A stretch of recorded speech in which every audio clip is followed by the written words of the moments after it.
आ जाओ सारे आ जाओ। Good evening, good evening, good evening, good evening. कैसे हो? बढ़िया हो? हेलो, हेलो, आ जाओ आ जाओ आ जाओ। मंडे से बोल रही हूँ यार, मेरे को तो पता नहीं क्यों हर नया दिन ना मंडे ही लगता है। 1 तारीख से मेरे हिसाब से वेनसडे, 1 तारीख वेनसडे है ना, तो 1 तारीख वेनसडे यानी बुधवार से हम लोगों का ना 3 बजे से क्लास चलेगी तुम्हारी। ठीक है ना? मेरा लाइफ स्किल वाला टॉपिक खत्म हो गया है।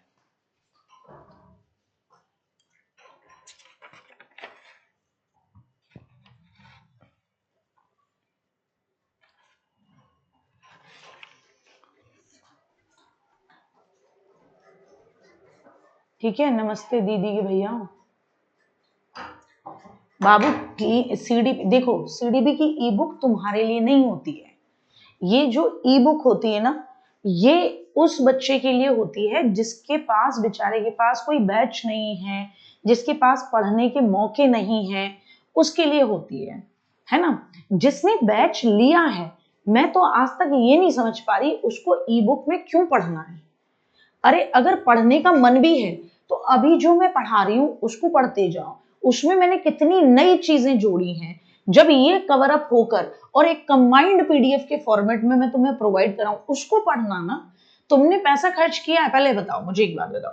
अब तुमने पैसा खर्च किया हो धुरंधर 2 मूवी देखने के लिए, और फिर भी तुम मुझसे कहो कि गार्गी दीदी मेरे को है ना टेलीग्राम पे पायरेटेड मूवी भेज दो। अरे पगली औलादो, जब तुमने टिकट खरीद ली कि हम तो धुरंधर 2 डॉल्बी साउंड के साथ देखेंगे, कि लुट ले गया गाना सुनेंगे एकदम बढ़िया तरीके से, तो फिर मैनू लुट ले गया और तेनू लुट ले गया के बाद भी पायरेटेड टेलीग्राम पे क्यों देखनी है तुम्हें? मेरे ये नहीं समझ में आया आज तक। कैसी औलादे यूं कह रहे हैं कि दीदी सीडीपी की ई बुक में प्रिंट प्रॉपर नहीं निकल रहा। अरे जो तुझे मिलेगी मेरे बच्चे, अब जिसमें 10 चीजें तुम्हारी बहन ने जोड़ रखी होंगी, इतना पैसा खर्च किया, 479 रुपए खर्च कर रहे हो, उसके बाद भी है ना, ये जो नई अपडेटेड चीज हो उसको पढ़ने में तुम्हारा इंटरेस्ट ना हो, उसको निकालना है तुम्हें, तो क्या कहूंगी फिर मैं तुम्हें? क्या कहूंगी? यही कहूंगी बुद्धि में कमी है। आ जाओ, ठीक है ना?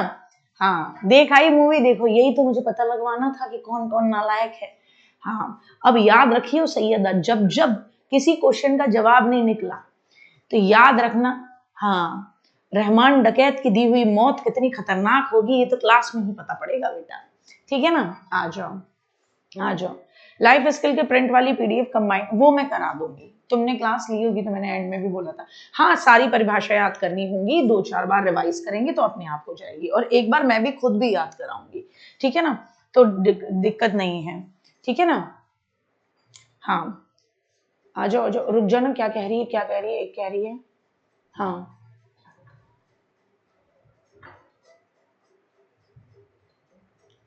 मैं समझी नहीं, इंशा क्या कह रहे हो आप? इंशा क्या कहना चाह रहे हो आप? नहीं नहीं भैया, ऐसे भूल जाते हो काम नहीं चलेगा, वो तो मैं संडे टू संडे ही प्रैक्टिस कराती हूँ। आ जाओ, फिर चैप्टर वाइज कराऊंगी, अभी आप करें। तो कल हम बात कर रहे थे, किसकी बात कर रहे थे? हम बात कर रहे थे स्पीयरमैन की। किसकी बात कर रहे थे हम बात कर रहे थे स्पीयरमैन की। स्पीयरमैन ने 2 फैक्टर थ्योरी दी है। क्या दी है? 2 फैक्टर थ्योरी, यानी स्पीयरमैन साहब ने द्विकारक सिद्धांत दिया है। कौन सा सिद्धांत? द्विकारक सिद्धांत दिया है। किसने दिया? स्पीयरमैन ने। अब साहब ध्यान से सुनना, स्पीयरमैन ने कहा 2 फैक्टर होते हैं, 1904 में ये सिद्धांत दिया, और यूनिफैक्टर 1 फैक्टर होता है, ये सिद्धांत 1911 में दिया हुआ है। याद रखना इस बात का, दोनों में अंतर है। तो देखिए भैया जी, स्पीयरमैन साहब ने कहा कि 2 फैक्टर थ्योरी जो है, इसमें 2 फैक्टर होते हैं। एक होता है हर व्यक्ति में जी फैक्टर, और दूसरा होता है एस फैक्टर। जी फैक्टर और एस फैक्टर, तो इन्होंने कहा जैसे ये होता है हमारा जी फैक्टर, और हमारे अंदर कई सारे एस फैक्टर होते हैं। देख रहे हो, कई सारे क्या होते हैं? एस फैक्टर होते हैं। जी फैक्टर यानी जिसका जी दमदार होगा वो लाइफ में बहुत ज्यादा आगे बढ़ेगा। इसका मतलब क्या? इसका मतलब ये कि जी फैक्टर यानी जनरल फैक्टर यानी सामान्य कारक जो होता है, जी फैक्टर जनरल फैक्टर यानी जो सामान्य कारक होता है उसके अंदर एक सबसे महत्वपूर्ण बात कही गई है, वो ये कही गई है कि आप जो दिन प्रतिदिन के डेली लाइफ के काम करते हैं वो किसकी मदद से करते हैं, तो कहना जी फैक्टर जनरल फैक्टर। जी फैक्टर यानी जनरल फैक्टर यानी सामान्य कारक की मदद से। तो बोलेंगे मेरे साथ कि भैया आप जो दिन प्रतिदिन के झाड़ू लगा रहे हो, पोंछा लगा रहे हो, बर्तन साफ कर रहे हो, आपके घर में 4 लोग आ गए और आप बाहर शॉपिंग के लिए निकलने वाले थे, अब आपको उनको चाय पिलाते हुए अपने काम भी निपटाने हैं, तो ये सारे काम निपटाते हुए आप कैसे मैनेज करेंगे, इसको आप क्या कहोगे, ये आपका जनरल विशेषता है, जनरल फैक्टर है कि आप फटाफट बात भी करते जा रहे हो, चाय बना के चाय वाय रखे आए, फिर आ गए, बीच बीच में आपने अपना सामान भी रख लिया, कुछ भी आपने क्या करा, कुछ भी आपने इधर उधर हटाया नहीं। बेटा जी बुद्धि के पीछे लठ लेके नहीं भागना। आरोही 1911 में यूनिफैक्टर थ्योरी है, यानी कि वन फैक्टर थ्योरी है। 1904 के अंदर जब हम बात करते हैं तो वो जी फैक्टर और एस फैक्टर थ्योरी, यानी तब हम बात करेंगे किसकी थ्योरी आती है, तब हम बात करेंगे जी फैक्टर और एस फैक्टर थ्योरी आती है, यानी तब हम बात करेंगे कि स्पीयरमैन टू फैक्टर थ्योरी लेकर आए थे। कब लेकर आए थे, 1904 में लेकर आए थे। कब लेकर आए थे, तो आप कहोगे कब लेकर आए थे, तो हमेशा याद रखना कब लेकर आए थे, जवाब दो जल्दी से दो, क्या कहोगे, 1904 में लेकर आए थे। ठीक है ना साहब, क्लियर हुआ, कोई दिक्कत किसी भी तरीके की, कोई समस्या, भैया पहले अच्छे तरीके से बता दो, कोई समस्या, ठीक है। तो जी फैक्टर आपका जन्मजात है, दिन प्रतिदिन के कामों को करने में मदद करता है। आपका जी फैक्टर जितना स्ट्रांग होगा आपकी सफलता के चांसेस उतने ही ज्यादा होंगे। ठीक, क्लियर हुआ। 1904 में टू फैक्टर थ्योरी आई है। ये मत सोचना कि दीदी 1911 में एक फैक्टर, तो 1904 में सेकंड फैक्टर यानी टू फैक्टर थ्योरी कैसे आ सकती है। पहले टू फैक्टर थ्योरी दी गई थी, बाद में यूनिफैक्टर थ्योरी दी गई, लेकिन पढ़ने के क्रम में याद कराने के लिए एक तरीका होता है कि पहले एक फैक्टर के बारे में बात हुई, फिर टू फैक्टर के बारे में बात हुई, ऐसे। फिर हम बात करेंगे एस फैक्टर। आपके भी जीवन में बहुत सारे एस फैक्टर्स हैं, यानी आपके स्पेशल फैक्टर्स, क्या कहेंगे, आपके स्पेशल फैक्टर्स। एस फैक्टर क्या क्या कहेंगे, आपके स्पेशल फैक्टर्स। अच्छा ये मुझे नहीं पता बेटा, सच्चाई है मुझे नहीं पता आइंस्टाइन के बारे में, ठीक है ना, आ जाओ। तो आपके स्पेशल फैक्टर्स कई सारे होते हैं, कैसे होते हैं स्पेशल फैक्टर्स, कैसे कई सारे होते हैं, ध्यान से सुनना। स्पेशल फैक्टर्स कई सारे कैसे होते हैं आपके, ध्यान से सुनना। आप हो सकता है खाना बनाने में भी बहुत अच्छे हों, घर की इंटीरियर डेकोरेशन में भी बहुत अच्छे हो सकते हैं स्पेशल फैक्टर। हो सकता है आप बाइक चलाने में भी बहुत अच्छे होंगे, आप हाथ छोड़कर साइकिल चला लेते हो, आप ऐसे स्टंट करते हुए साइकिल या स्कूटी चला लेते हो, तो बहुत सारे एस फैक्टर होते हैं, लेकिन जी फैक्टर एक होता है।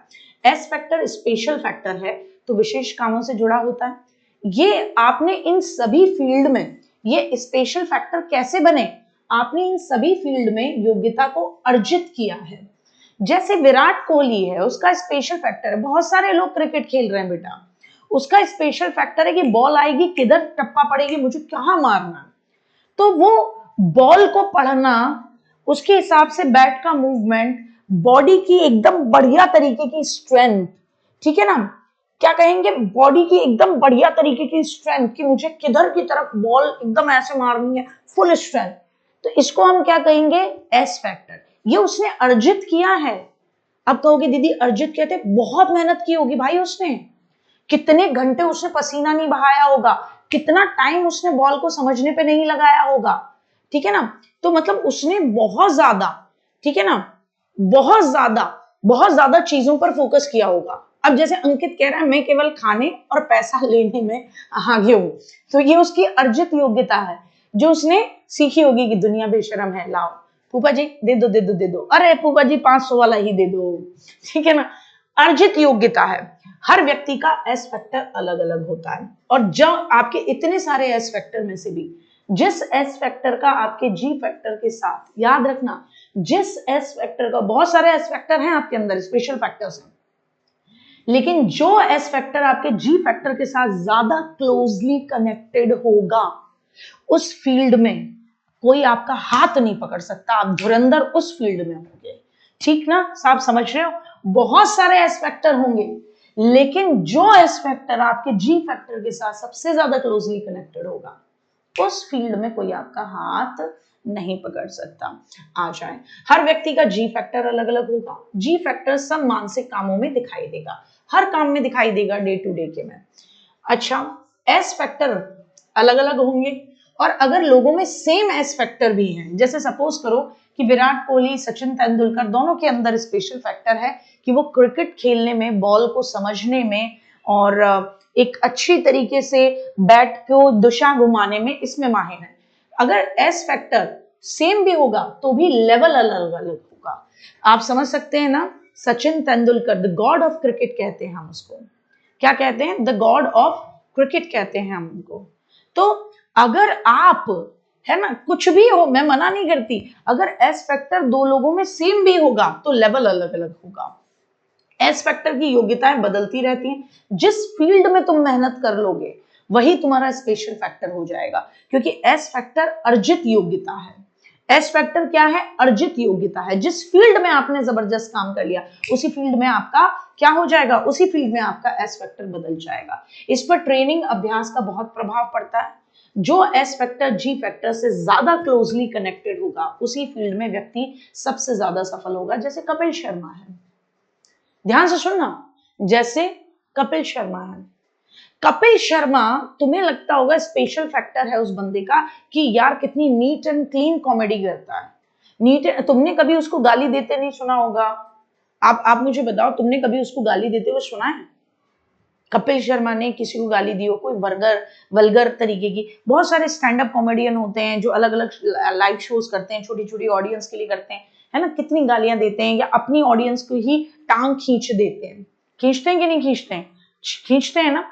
लेकिन आप यहां इस चीज में देखो कि कपिल शर्मा है ना, उसका जी फैक्टर, यानी तुम्हें लगता होगा कि कपिल शर्मा यार क्या कॉमेडी करता है, यार क्या बातें करता है, यार क्या, उसकी डे टू डे की लाइफ में भी उसका जो जी फैक्टर है ना, उसमें भी वो बंदा जॉली होगा, उसका ऑब्जर्वेशन बाकियों से अलग होगा। तुम और कपिल शर्मा दोनों सेम ट्रेन में ट्रेवल कर रहे होंगे, कपिल शर्मा उसी में से बेस्ट चीज है उसका ऑब्जर्वेशन, जी दैनिक जीवन के कामों को करने का योग्यता उसमें ही अलग होगा। वो उसको जो आम लाइफ है उसमें जो चीजें नजर आती होंगी वो तुम्हें नजर नहीं आती होंगी, ठीक है ना। उसमें जो तुम्हें चीजें नजर आती है, नहीं नजर आ रही, वो उसको नजर आ रही है। तो जी फैक्टर के साथ एस फैक्टर का वो जो उसका ऑब्जर्वेशन था डेली लाइफ के लोगों को काम करते हुए देखने का, वो जो उसका ऑब्जर्वेशन था वो इतना जबरदस्त था, जी फैक्टर इतना जबरदस्त था। उसके साथ उसको कॉमेडी करना अच्छा लगता था, उसको स्टेज पे डर नहीं लगता था, तो वो एकदम से एंट्री मारा उस पे, तो उसका वो जो एस फैक्टर था, जी के साथ जितना क्लोजली कनेक्टेड होगा व्यक्ति, उस फील्ड में सबसे ज्यादा सफल होगा। अब तुम्हें अपने जीवन में बस अपना एस फैक्टर ढूंढना है कि तुम्हारा एस फैक्टर क्या है। तुम्हें अपने जीवन में भी एस फैक्टर ढूंढना है। अब ध्यान से सुने, ध्यान से सुने, इसको आप राजतंत्रात्मक सिद्धांत भी कहते हो। याद होगा यूनिफैक्टर थ्योरी को निरंकुश सिद्धांत कहा जाता है, निरंकुश सिद्धांत कहा जाता है यूनिफैक्टर थ्योरी को। यहां पर जो आपकी टू फैक्टर थ्योरी है, इसे मोनार्की थ्योरी कहा जाता है। क्यों कहा जाता है? जैसे मैं आपको बताऊं कि भैया, जैसे एक्टर, थिएटर गायक होते हैं, कॉमेडी करने वाले होते हैं, तो जैसे थिएटर का गायक हो गया या एक्टर हो गया, इन सब के अंदर आप एक चीज देखते हो टू फैक्टर में कि ये सामान्य जीवन के साथ साथ जी फैक्टर जो होगा इनका, इसके साथ साथ इनका एस फैक्टर जो होगा, यानी स्पेशल फैक्टर जो होगा, दोनों में क्लोजली कनेक्शन होगा। ठीक साहब। फिर लोग राजी नहीं हुए साहब इनकी थ्योरी से, स्पीयरमैन की से। लोगों ने कहा स्पीयरमैन से कि यार क्या ये तुमने जी फैक्टर एस फैक्टर कह दिया, तुमने कहा बहुत सारे स्पेशल फैक्टर होते हैं, आप कोई भी स्पेशल फैक्टर बना सकते हो, जितना ज्यादा आप इन्वॉल्व हो जाओगे उतने आप एस फैक्टर बना सकते हो, ठीक है ना। यानी आप जितना ज्यादा आप अनुभव गेन करोगे, जितना ज्यादा आप एक्सपीरियंसेस लोगे, उतना आपका एस फैक्टर उस चीज में, उस फील्ड में आप स्पेशल बन जाओगे। ये आपने बात कही। तो लोगों ने कहा नहीं यार, केवल दो ही फैक्टर से थोड़ी ना बुद्धि चलती होगी। तो खुद स्पीयरमैन को ही लगता है, और वो खुद से लेके आते हैं थ्री फैक्टर थ्योरी।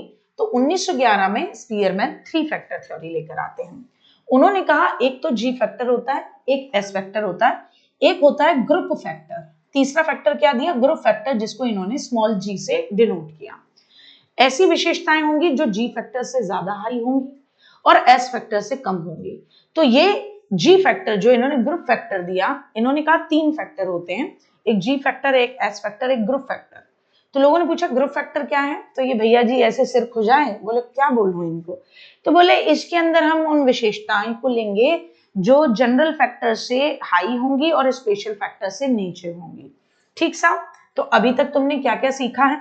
अभी तक तुमने जो सीखा उसको एक बार रिवाइज करो। तुमसे पूछेगा यूनिफैक्टर थ्योरी किसकी है, बुद्धि का एक तत्व सिद्धांत किसका है। तुमसे पूछेगा कि बुद्धि का एक तत्व सिद्धांत किसका है। तुम्हारा जवाब क्या होगा? तुम्हारा जवाब होगा बुद्धि का एक तत्व सिद्धांत है बिने का, अल्फ्रेड बिने का। तुमसे पूछेगा टू फैक्टर थ्योरी किसकी है, टू फैक्टर द्वितत्व सिद्धांत किसका है। तो तुम्हारा जवाब होगा स्पीयरमैन का। किसका? स्पीयरमैन का। बिने ने यूनिफैक्टर थ्योरी 1911 में दी, स्पीयरमैन ने 1904 में दी। इसके अंदर इसने जी और एस फैक्टर बताया।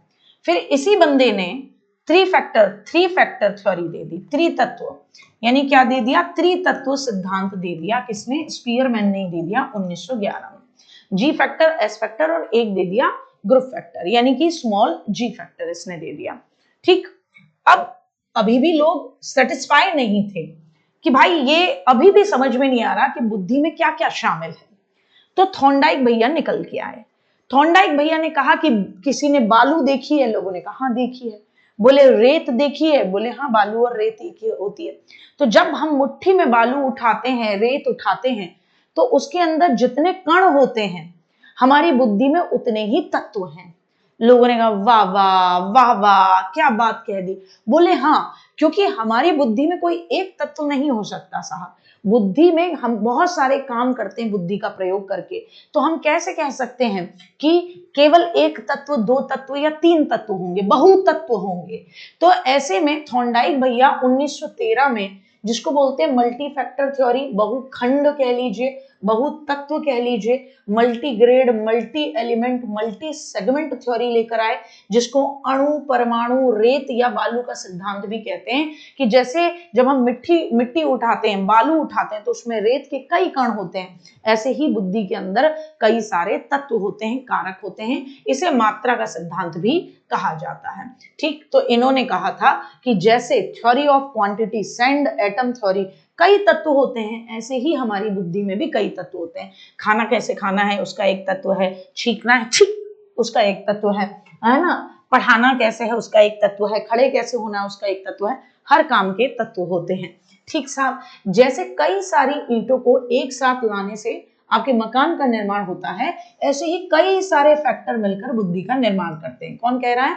थॉर्नडाइक कह रहे हैं। इनसे पूछा गया, अच्छा साहब सुनने में तो बहुत अच्छा लग रहा है थॉर्नडाइक साहब, कि जैसे रेत या बालू में कई सारे कण होते हैं, है ना, ऐसे ही बुद्धि के अंदर भी कई तत्व होते हैं। बहुत सारी ईंटों को लाते हैं, जोड़ते हैं तो मकान बनता है, ऐसे ही कई सारे फैक्टर जब मिलते हैं तो बुद्धि का निर्माण होता है। तो इनसे पूछा गया ठीक है, तो ये कण आपस में जुड़ते हैं, मिलते हैं? तो बोले नहीं, ये कण आपस में स्वतंत्र है लेकिन फिर भी मिलकर काम करते हैं, ये अपने आप में इंडिपेंडेंट है। जैसे मैं आपसे कहूं कि बेटा आप कपड़े कैसे धोते हो, तो आपकी बुद्धि के अंदर एक तत्व है कि आपके कपड़े धोने की एक योग्यता है, वो बाकियों से अलग होगी।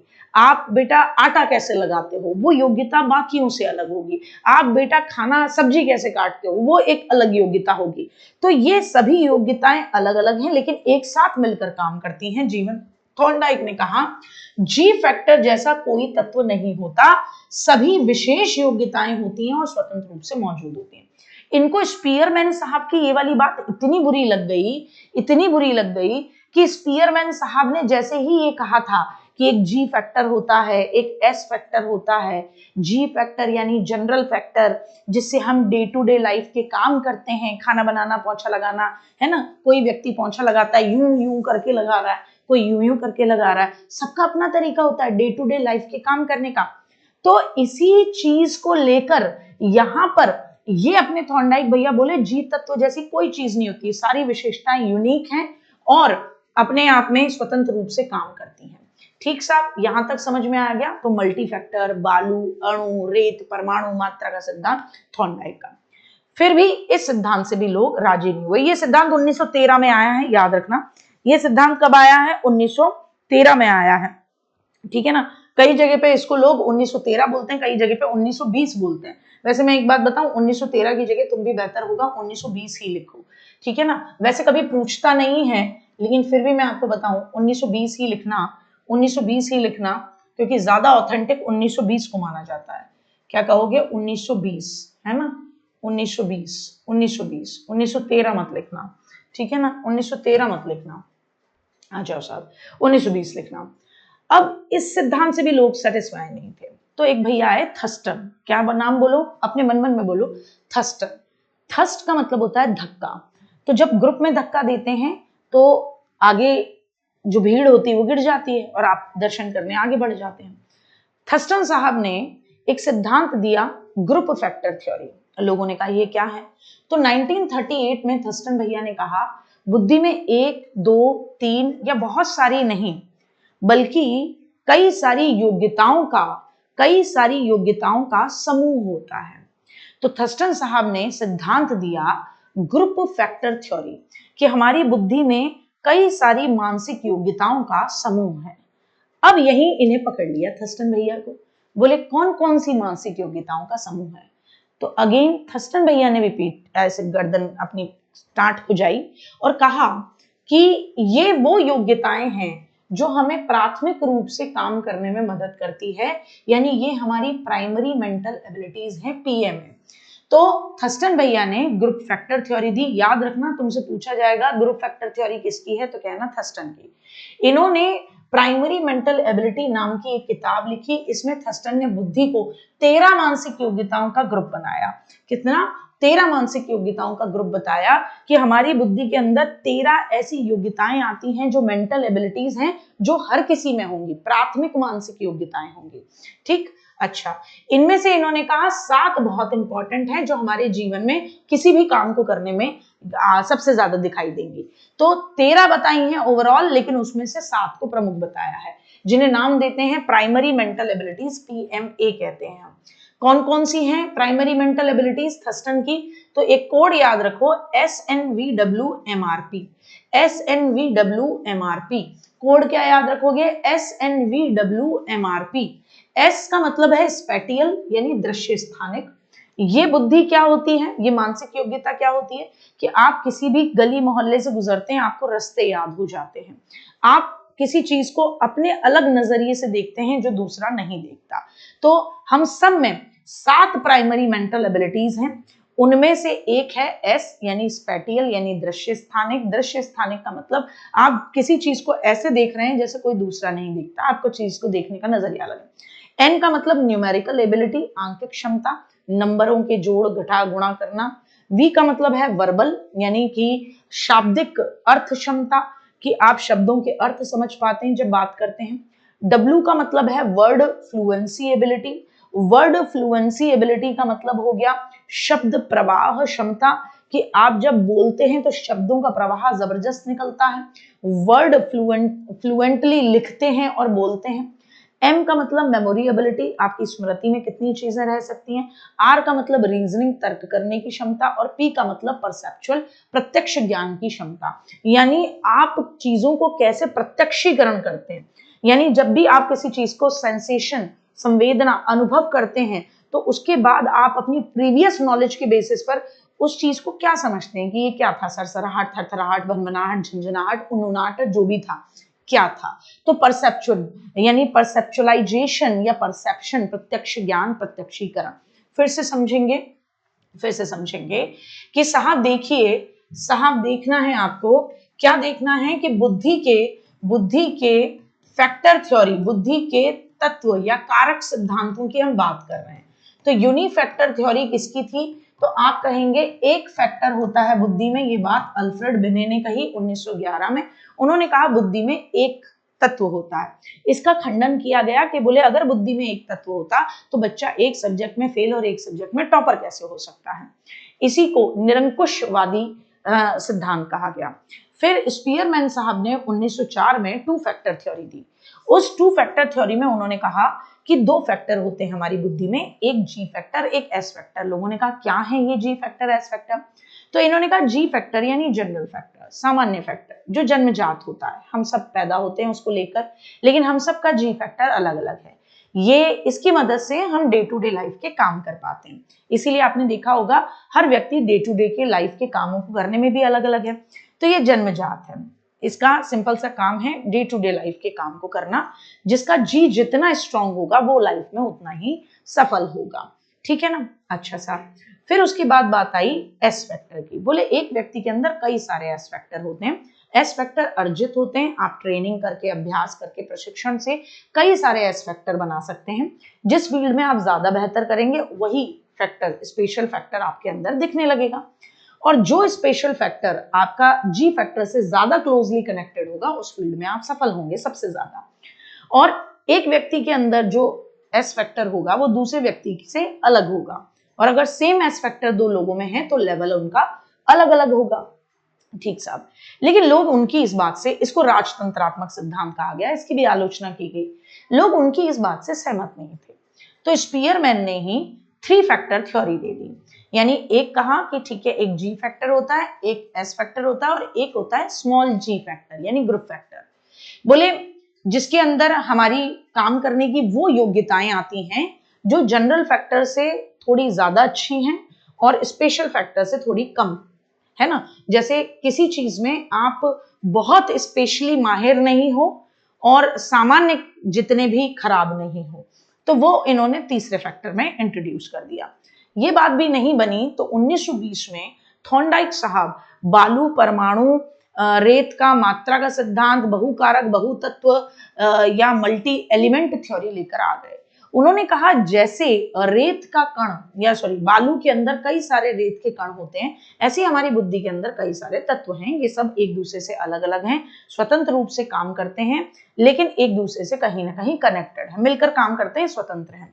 जैसे घर के अंदर कई सारी ईंटें लगती हैं, लेकिन ये ईंटें आपस में मिलकर मकान बनाती हैं, लेकिन हर ईंट स्वतंत्र है। लोगों को इस सिद्धांत में भी मजा नहीं आया। तो फिर थर्स्टन साहब आते हैं 1938 में। थर्स्टन साहब सिद्धांत लेकर आते हैं कि थर्स्टन ग्रुप, कि हमारे अंदर, हमारी बुद्धि में कई तरीके की मानसिक योग्यताएं होती हैं, उनका समूह होता है, समूह थ्योरी, ग्रुप फैक्टर थ्योरी। लोगों ने कहा कितनी, तो बोले इन्होंने एक किताब लिखी प्राइमरी मेंटल एबिलिटीज, प्राथमिक मानसिक योग्यताएं नाम से, और इसमें इन्होंने 13 प्राथमिक मानसिक योग्यताएं बताई। लेकिन उनमें से इन्होंने 7 को बहुत इंपॉर्टेंट माना जो आपका एग्जाम मांगता है। 7 इंपॉर्टेंट, उनका कोड क्या है, SNVWMRP। कोड क्या है, SNVWMRP। S का मतलब स्पैटियल, दृश्य स्थानिक। N का मतलब क्या है, N का मतलब है आपका न्यूमेरिकल एबिलिटी, आंकिक क्षमता। V का मतलब वर्बल कम्युनिकेशन, आप शाब्दिक बातचीत कितनी अच्छी कर पाते हैं। W का मतलब वर्ड फ्लुएंसली, शब्द की प्रवाह क्षमता। M मेमोरी, कितनी अच्छी तर्क और चीजों का प्रत्यक्षीकरण कितना अच्छा है। 1954 में इनके थर्स्टन साहब के एक मित्र थे, केली। क्या नाम था, एली रे एली, तेरा नाम है केली। इन्होंने एक किताब लिखी, केली साहब ने किताब लिखी the cross road. The cross road, cross road ऐसे होगा ना, the cross road in the mind of a man. इसमें इन्होंने कहा कि नहीं साहब, बुद्धि के 9 कारक होते हैं, लेकिन ये इतने फेमस नहीं हुए। लेकिन कभी भी पूछ ले कि थर्स्टन साहब ने जो 7 तरीके की प्राइमरी मेंटल एबिलिटीज बताई है ना, महत्वपूर्ण बताई, तो 13 है, उसमें से 7 को मोस्ट इंपॉर्टेंट माना है। उनकी बात को काटते हुए उनके सहयोगी ने, है ना, केली ने एक किताब लिखी है। किताब का नाम क्या है, the cross road in the mind of a man. उसमें उन्होंने 9 तरीके की प्रमुख, है ना, मेंटल एबिलिटीज बताई हैं, प्राइमरी मेंटल एबिलिटीज, जो एक दूसरे को समकोण पर काटती हैं। सिर्फ इतना याद रखना है। आ जाइए, अब जब यही बात चल रही थी कि इतने फैक्टर होते हैं, ऐसे होते हैं, फलाना होता है, ढिकाना होता है, इसी बीच में थोड़ी सी घटना और अलग घटती है। आप कहोगे कैसे घटती है भैया थोड़ी सी घटना अलग ये घटती है कि एक भैया जी जिनका नाम है आरबी कैटल, रेमंड कैटल, वो क्या करते हैं 1971 में एक सिद्धांत लाते हैं बुद्धि का, तरल बुद्धि और ठोस बुद्धि। आप कहोगे बुद्धि भी ऐसी होती है तरल, अरे देख तेरी बुद्धि बह गई, तरल है बुद्धि। और ठोस बुद्धि, अरे मोटी बुद्धि की नहीं। इन्होंने कहा हमारी बुद्धि बनती कैसे, कैसे फैक्टर्स होते हैं। तो ये स्पीयरमैन के जी फैक्टर एस फैक्टर से बहुत ज्यादा प्रभावित थे। तो रेमंड केटल साहब ने कहा कि जो स्पीयरमैन का जी फैक्टर है, जनरल फैक्टर, जो हम जनरल कामों में दिखाई देता है हमारी बुद्धि का, वो एक नमूना एक तरीके से। तो इन्होंने कहा जी फैक्टर जो है वो दो भागों में बांटा, जी फैक्टर को दो भागों में बांटा। एक कहा जी सी, यानी जी फैक्टर जो ठोस होगी, क्रिस्टलाइज। एक जी एफ, जी एफ वो वाली नहीं, जो आपकी जनरल इंटेलिजेंस, जनरल फैक्टर जो कि फ्लूइड तरल अवस्था में होगा। ठीक साहब। अच्छा, अब इनसे पूछा गया कि बताइए ये तरल और ठोस बुद्धि क्या है, तो इन्होंने कहा त से तरल, त से तर्क। तो बोले तरल बुद्धि जिसके अंदर होगी उसके अंदर तर्क करने की क्षमता ज्यादा होगी और ये जन्मजात क्षमता होगी। लोगों ने कहा वाह वाह वाह वाह। तो बोले हम सबके अंदर जन्मजात बुद्धि होती है जिसके बेसिस पर हम तर्क करते हैं कि ये काम सही है या गलत है ना। तो आप अमूर्त चीजों पर, मूर्त चीजों पर, हर चीज पर जो तार्किक चिंतन करते हो वो तरल बुद्धि से करते हो। इन्होंने कहा ये हमारे दिमाग के हार्डवेयर की तरह है, हार्डवेयर की तरह है, ठीक है ना। यानी जो सूचना हमारे दिमाग में आएगी, है ना, जो भी ये हमारे दिमाग के हार्डवेयर की तरह है, जो सूचना हमारे दिमाग में आएगी उस पर हम कैसे रिएक्ट करेंगे उसकी सीमा तय करती है। हर व्यक्ति की तर्क करने की क्षमता लिमिटेड होती है। तो तर से तरल बुद्धि तर्क करने पर डिपेंड करती है। ये बुद्धि जन्मजात होती है, ये दिमाग के हार्डवेयर की तरह है। ये बताती है कि आपके सामने जो भी सूचना आएगी आपका दिमाग उस पर किस लिमिट तक तर्क कर पाएगा। ये डे टू डे लाइफ में यूजफुल है। उम्र बढ़ने पर आपकी तरल बुद्धि बह जाती है, उम्र बढ़ने पर आपकी तरल बुद्धि मंद हो जाती है। तो आपने देखा होगा ना, आप बचपन में बहुत अच्छी तार्किक क्षमता रखते होंगे, उम्र बढ़ने के बाद आपकी तार्किक क्षमता कम हो रही होगी। फिर बात आती है किसकी, ठोस बुद्धि की। किसकी बात आती है, ठोस बुद्धि की बात आती है, क्रिस्टलाइज्ड या कॉन्क्रीट इंटेलिजेंस की। तो कहा ठोस बुद्धि कब होगी, आपकी बुद्धि ठोस कब होगी, आपकी बुद्धि में कोई चीज स्ट्रांगली कब बैठेगी, जब आपने उसको अपने अनुभव से अर्जित किया होगा, वो जन्मजात नहीं होगी। तो जब आप वातावरण से ऐसी बुद्धि जिसे आपने अर्जित किया, अपनी उम्र और अनुभव के साथ साथ उसे बढ़ाया, क्योंकि लगातार जीवन में ऐसे कई काम किए, अनुभव लिए, प्रशिक्षण लिए कि आपकी बुद्धि में अब कैसे काम करना है। जैसे देखिए, आवाज सुनिएगा और देखिएगा, मैं आपको एक मैसेज कर रही हूं।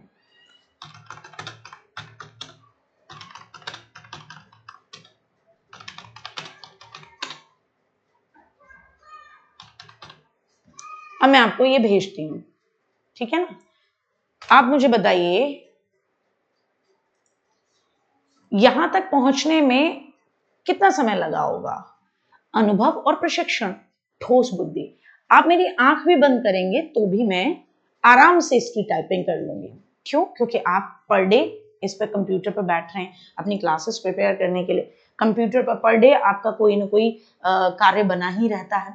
तो इसका मतलब क्या रहेगा, ये क्रिस्टलाइज्ड इंटेलिजेंस है, ठोस बुद्धि। ये जन्मजात तो नहीं थी कि मेरे को लिखना आता था हरे राम हरे श्याम कैसे हैं सब, नहीं थी ना। ये मैंने अपने अनुभव, अपने प्रशिक्षण से प्राप्त की, तो ये अर्जित है।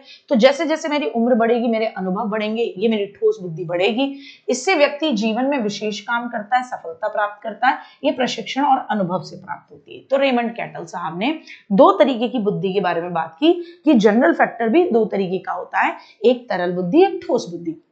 अच्छा, उन्होंने कहा तरल बुद्धि, तर्क करना, जो जन्मजात है, कि आपके सामने कोई प्रॉब्लम आती है, आप उसे कितनी जल्दी एनालाइज कर लेते हो कि ये प्रॉब्लम है क्या। बोले, इन्होंने कहा ये तरल बुद्धि का उदाहरण है। लेकिन वो उस समस्या को कितनी गहराई तक सोल्यूशन निकाल पाएगा, ये आपकी ठोस बुद्धि का एग्जाम्पल है। आपके सामने कोई प्रॉब्लम आई, आपने उसको एनालाइज कर लिया, ये आपकी तरल बुद्धि का एग्जाम्पल है। लेकिन ठोस बुद्धि कि आप अपने अनुभव और प्रशिक्षण के आधार पर उस प्रॉब्लम का कितना अच्छे से सोल्यूशन निकाल पाओगे, ये आपकी ठोस बुद्धि पर डिपेंड करता है। यहां तक में समझने में कोई दिक्कत हुई हो तो प्लीज मुझे बताइए, एक बार में फटाफट से बताइए। यहां तक में समझने में कोई दिक्कत हुई हो तो बताइए, फिर आगे बढ़ते हैं 3D मॉडल से पहले सैंपल थ्योरी के ऊपर और लाने वाले थॉमसन भैया। ठीक है ना, आराम से समझ में आया? एक बार फिर रिवाइज कराऊंगी, थॉमसन पढ़ाने के बाद फिर आपको रिवाइज कराऊंगी। ठीक है, बहुत बढ़िया, बहुत बढ़िया, समझ में आया सबको? बहुत शानदार, बहुत शानदार, बहुत बेहतरीन, बहुत बेहतरीन, बहुत बढ़िया, बहुत बढ़िया। ठीक है ना, चलिए चल, ठीक है। तो बोलने की आज़ादी, ठीक है ना, छीनी जाती है। माधुरी कह रही है समझ में नहीं आया मैम जी। आप कहाँ थे माधुरी उस समय पे जब मैं समझा रही थी बेटा? कहाँ थे आप? आपने क्लास बाद में ज्वाइन की है बेटा?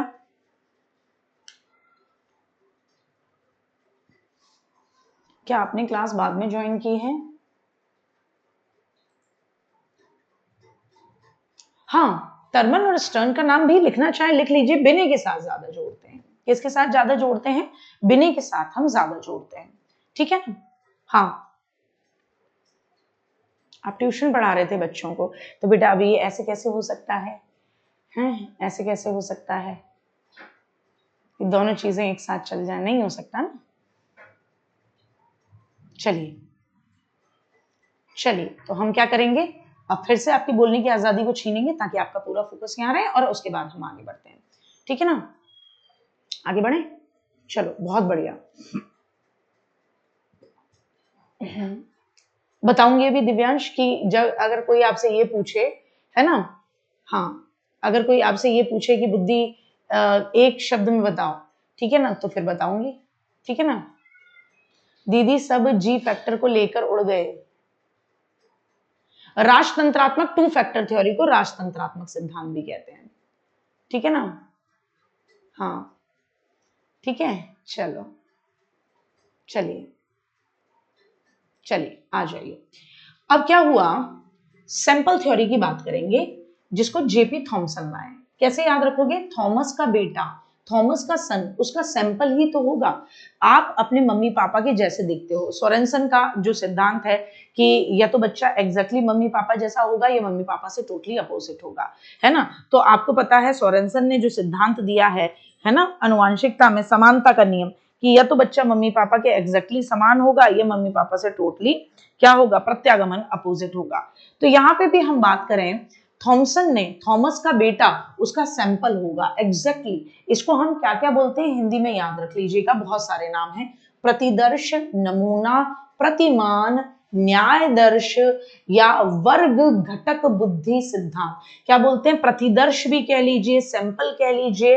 इंग्लिश में सैंपल ही रहेगा, इंग्लिश के अंदर सैंपल रहेगा, लेकिन हिंदी में प्रतिदर्श, न्यादर्श, है ना, नमूना, प्रतिमान, मॉडल थ्योरी बोलते हैं ना हम इसको, या वर्ग घटक बुद्धि सिद्धांत बोलते हैं। इसको लाने वाले जेपी थॉमसन थे।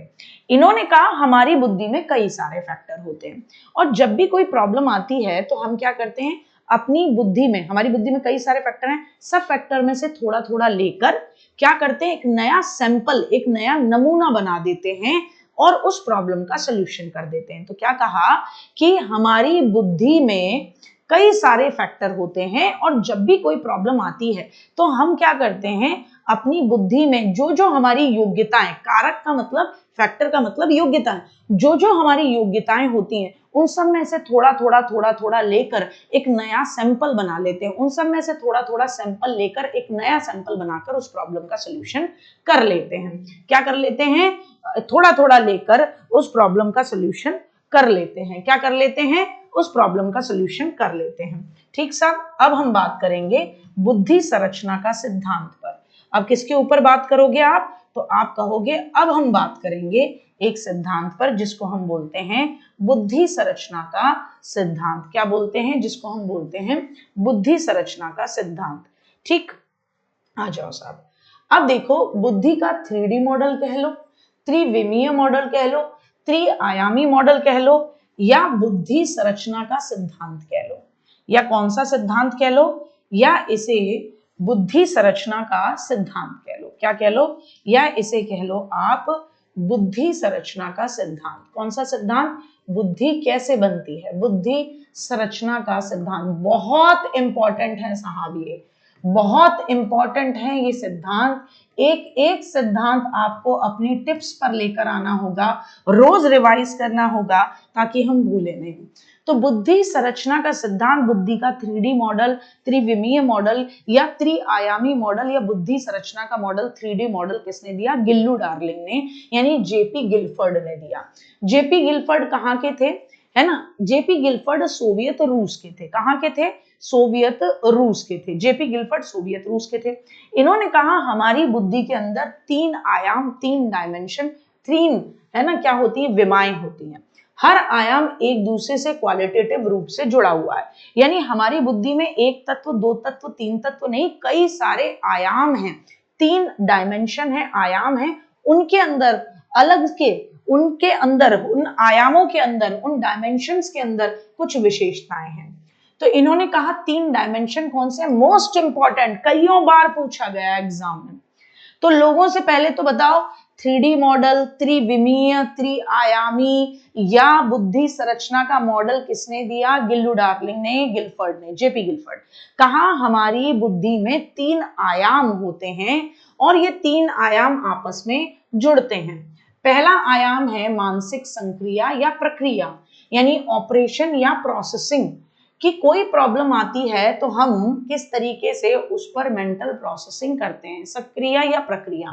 दूसरा, वो प्रॉब्लम है क्या, उसका कंटेंट क्या है, वो वर्ड प्रॉब्लम है, वो कोई रीजनिंग का क्वेश्चन है जिसमें चिन्ह दे रखे हैं, वो क्या बोलते हैं, कोई सुनकर हमें कोई प्रॉब्लम दी गई है जिसका हमें सोल्यूशन निकालना है, कोई लिखकर प्रॉब्लम दी गई है जिसका सोल्यूशन निकालना है, तो उस प्रॉब्लम का कंटेंट क्या है, दूसरा आयाम है। और तीसरा, जब हम उस प्रॉब्लम पर मेंटल प्रोसेसिंग करते हैं, ऑपरेशन करते हैं, तो हमने रिजल्ट क्या निकाला, हमने उस प्रॉब्लम को कैसे सोल्यूशन दिया, उत्पाद या परिणाम। तो जेपी गिलफर्ड साहब ने कहा बुद्धि में 3 आयाम होते हैं और ये तीनों आयाम एक दूसरे से संबद्ध होते हैं। पहला है कि कोई प्रॉब्लम आती है तो हम उस प्रॉब्लम पर कैसे प्रोसेसिंग करते हैं, कैसे उस प्रॉब्लम पर सोचते हैं, उसका सोल्यूशन कैसे निकालते हैं, उसको उन्होंने नाम दिया मेंटल प्रोसेसिंग, मानसिक संक्रिया या प्रक्रिया।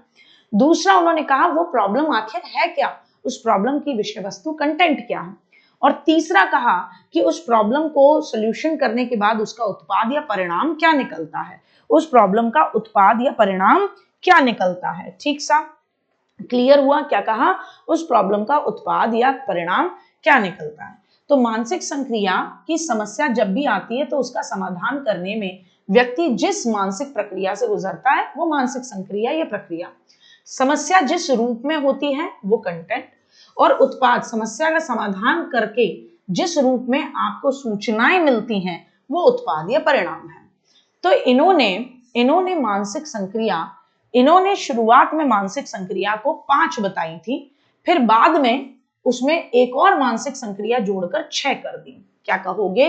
पहले शुरुआत में 5 मानसिक संक्रियाएं बताई थी, फिर उनमें एक जोड़कर 6 कर दी। ऐसे ही विषय वस्तु में पहले 4 विषय वस्तु बताई, फिर इन्होंने बाद में कहा प्रॉब्लम एक और तरीके की हो सकती है, तो उन्हें एक और नई प्रॉब्लम का तरीका जोड़कर 5 कर दी। उत्पाद और परिणाम इन्होंने शुरू से लेकर अंत तक 6 ही बताए थे। मेरी बात को ध्यान से समझ रहे हैं? तो इन्होंने सबसे पहले मानसिक प्रक्रिया 5 बताई, फिर 6 कर दी। इन्होंने कहा जब भी कोई प्रॉब्लम आती है तो हम उस प्रॉब्लम को संज्ञान, एक्नॉलेज करते हैं कि प्रॉब्लम है क्या, यानी अपने दिमाग में उस प्रॉब्लम को समझने की कोशिश करते हैं कि प्रॉब्लम है क्या। फिर हम स्मृति धारण करते हैं, यानी रिकॉर्डिंग करते हैं अपने दिमाग में उस प्रॉब्लम की, ठीक है, कि ये प्रॉब्लम पहले भी कभी आई थी या नहीं आई थी, है ना। तो आप अपने दिमाग में उस प्रॉब्लम को पहुंचाते हो, रिकॉर्डिंग करते हो, स्मृति धारण। फिर स्मृति अभिलेखन, उस प्रॉब्लम को दिमाग में रिटेन करते हो, इस प्रॉब्लम को दिमाग में रिटेन करते हो कि यार ये प्रॉब्लम तो पहले कभी नहीं आई थी, ये तो नई तरीके की प्रॉब्लम है। या तो आप उस प्रॉब्लम पर कंजर्ड थिंकिंग करते हो, उस प्रॉब्लम का एक ही सॉल्यूशन निकालते हो। कन्वर्जेंट या अभिसारी का मतलब अभी के अभी सारी टॉफी खाऊंगा, यानी प्रॉब्लम का केवल एक ही सॉल्यूशन निकालने पर अड़ जाना, एक से ज्यादा सॉल्यूशन पर ध्यान नहीं देना। तो या तो आप उस प्रॉब्लम का कन्वर्जेंट थिंकिंग करते हो या फिर उस प्रॉब्लम के कई सारे सॉल्यूशन निकालते हो। अब आपने जो सॉल्यूशन निकाले वो सही है या गलत है, इसका मूल्यांकन करना, इवैल्यूएशन करना। आपने जो सॉल्यूशन निकाले वो सही है या गलत है, इसका मूल्यांकन करना, इसका इवैल्यूएशन करना। तो फिर से समझें, जेपी गिलफर्ड ने कहा कि जब भी कोई प्रॉब्लम आती है तो हमारा दिमाग उस पर 5 तरीके से प्रक्रिया करता है। फिर बाद में छठा प्रक्रिया भी उन्होंने जोड़ दी। क्या है वो? पहला, हम उस प्रॉब्लम को एक्नॉलेज करते हैं, संज्ञान में लाते हैं, स्मृति धारण करते हैं, स्मृति लेखन करते हैं, अपने दिमाग में उसको रिटेन करते हैं, अपने दिमाग में उसको रिकॉर्ड करते हैं, अगर नई होती है तो दिमाग में रिकॉर्ड करते हैं। फिर हम उसका सोल्यूशन निकालते हैं, या तो हम कन्वर्जेंट थिंकिंग करके एक ही सोल्यूशन निकालते हैं, या डाइवर्जेंट थिंकिंग करके कई सारे सोल्यूशन निकालते हैं। फिर हम जो सोल्यूशन निकाले उनको चेक करते हैं कि साहब ये सही है या गलत है। इन सब में हमारा दिमाग काम में आ रहा है। ठीक, अब ये प्रॉब्लम कैसी होती है? तो ये प्रॉब्लम सिंबल्स में भी हो सकती है कि बताओ इस बात का क्या मतलब है और इस बात का क्या मतलब है। तो ये प्रॉब्लम सिंबल में भी हो सकती है। ये प्रॉब्लम वर्बल भी हो सकती है कि राम ने सीता जी को, है ना, राम ने सीता जी को 2 एप्पल दिए और क्या बोलते हैं, उनसे 3 एप्पल वापस ले लिए, बताइए राम को कितने का फायदा हो गया। तो ये वर्बल प्रॉब्लम है, ऐसी भी हो सकती है। फिगरेटिव, आकृति वाली भी हो सकती है, जैसे रीजनिंग में होती है, 3 आकृति दे दी, चौथी आकृति बताइए। प्रैक्टिकल, व्यवहारात्मक हो सकती है, डे टू डे की लाइफ से जुड़ी हुई आपकी कोई प्रॉब्लम हो सकती है। वो प्रॉब्लम विजुअल भी हो सकती है या ऑडिटरी भी हो सकती है, दिखाई देने वाली भी हो सकती है या सुनाई देने वाली भी हो सकती है। जब आप इन प्रॉब्लम्स पर मेंटल प्रोसेसिंग करेंगे तो परिणाम 6 निकलते हैं। इनका रट्टा लगा लेना साहब, ये रट्टा तो सबका लगेगा इसमें, ये एग्जाम ही ऐसा है। मेरे साथ बोलो, इकाई वर्ग संबंध, बोलो, इकाई वर्ग संबंध, प्रणाली रूपांतरण निहितार्थ। इकाई वर्ग संबंध, रिजल्ट क्या निकलेगा? इकाई वर्ग संबंध, इकाई वर्ग संबंध, प्रणाली रूपांतरण निहितार्थ। क्या निकलेगा? इकाई वर्ग संबंध, प्रणाली रूपांतरण निहितार्थ। सोल्यूशन क्या निकलेगा? इन 6 में से एक निकलेगा। जब इन्होंने मूल सिद्धांत बनाया था तो इन्होंने जो ये ब्लॉक्स बताए थे, देखेंगे ब्लॉक्स क्या, ब्लॉक्स ये पहले जो 5 थे, फिर 6 हुए, फिर 4 थे, फिर 5 हुए, क्योंकि हर आयाम के अंदर 3 आयाम, और 3 आयाम में हर आयाम के अंदर आपकी कुछ मूल विशेषताएं हैं।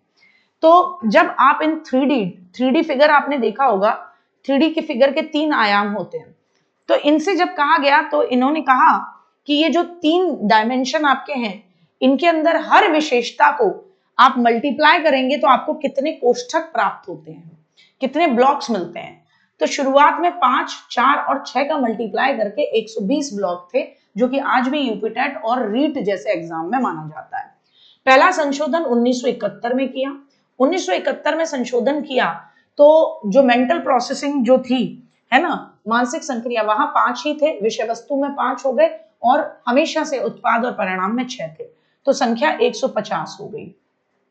1988 में संशोधन किया और जो आपका क्या मानसिक प्रक्रिया थी उसमें एक कोष्ठक जोड़ दिया गया कि मानसिक क्रिया आप अपसारी चिंतन भी करते हैं, अपसारी चिंतन भी आप करते हैं, तो वहां 6 हो गए, 6 × 5 × 6 यानी वर्तमान में 180 ब्लॉक हैं। तो कभी भी आपसे पूछे कि 3D मॉडल में वर्तमान में कोष्ठकों की संख्या कितनी है? 180। कब से है? 1988 से। लेकिन जो मूल रूप से जो कोष्ठक बताए गए थे तीनों डायमेंशन में, जो अंदर मूल तत्व बताए गए हैं, उनका आपस में मल्टीप्लाई करा जाए तो कितने डायमेंशन हैं, तो आपकी बुद्धि में कितने सारे तत्व होते हैं? तो कहना मूल सिद्धांत में कितने? 120 थे। फिर 1971 में पहला संशोधन किया तो 150 हुए, और आज वर्तमान में बुद्धि के अंदर कितने ब्लॉक्स हैं? तो 180 हैं। ठीक है साहब, यहां तक का आपको दिमाग में रखना है। एक बार रिवाइज करते हैं मेरे साथ साथ और देखते हैं तुम्हें कितना याद रहा। यहां शॉर्ट में करेंगे। आ जाओ, तुम्हारे बोलने की आजादी दे देती हूँ, देखते हैं किसको कितना कितना याद रहा, क्योंकि सीधे पूछेगा यहाँ से। यूनिफैक्टर थ्योरी किसकी? अल्फ्रेड बिने टर्मन स्पीयरमैन, मतलब सॉरी, अल्फ्रेड बिने टर्मन, इनका आप नाम लिख सकते हो, स्टर्न का भी। 2 फैक्टर थ्योरी स्पीयरमैन लिख रहा है 1904 में। जी फैक्टर इन्होंने क्या दिए? जी फैक्टर और एस फैक्टर। 3 फैक्टर थ्योरी में भी स्पीयरमैन लिख रहा है जी फैक्टर, एस फैक्टर, और कहा एक होता है जिसको ग्रुप फैक्टर यानी स्मॉल जी में इन्होंने क्या कर दिया? रिप्रेजेंट कर दिया। याद रख लेना, पॉइंट्स में याद होनी चाहिए, सीधे पूछता है। फिर उसके बाद आते हैं परमाणु, अणु, बालू, कुछ भी कह लीजिए, परमाणु, अणु कह लो, बालू कह लो, परमाणु, अणु, बालू, मात्रा, है ना, या एटम थ्योरी, या बहुकारक या बहुतत्व सिद्धांत, बहुकारक, मल्टी फैक्टर, मल्टी एलिमेंट सिद्धांत, है ना। तो ये कौन लेकर आया? तो 1920 में थॉर्नडाइक लेकर आए। कौन लेकर आए? थॉर्नडाइक लेकर आए। इन्होंने कहा जिस तरीके से घर बनाने में कई सारी ईंटों का प्रयोग करके घर बनता है, ऐसे ही बुद्धि में कई सारे तत्व होते हैं, जैसे रेत के बहुत सारे कण होते हैं, ऐसे है, ठीक है ना। क्या कहेंगे?